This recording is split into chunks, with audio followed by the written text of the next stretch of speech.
Мен қазақтың бас ақыны Абай Құнанбайұлы, биыл 180 жылдық мерейтойым.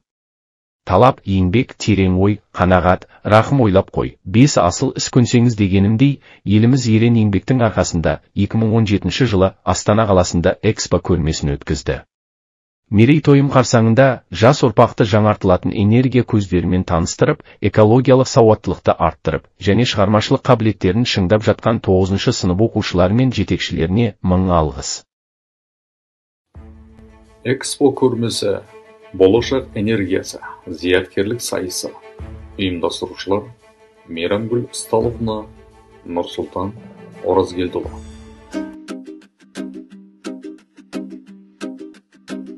Жарқыраған астанам арманның төрі, экспоға бүкіл әлем көз тігеді.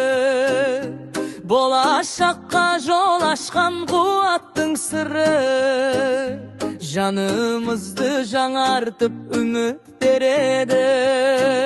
Сахнада Мейрамгүл апай шаттандырып, Нұрсұлтан ағай шабыт қып жаққан жарық.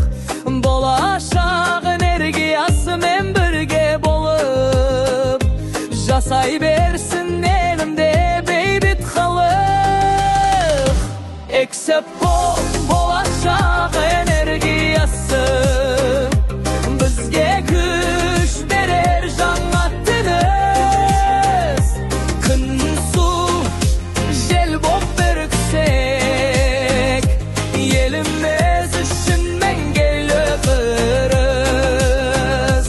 Күн тобы қымбаттың нұрлы арманы, жарығын жылытқан асыл самалы.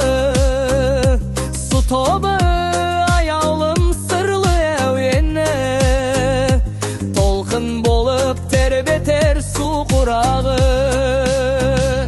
Жел тобы иманғалы еркін тыныс, қуатымен желпінтіп самғайды қыз.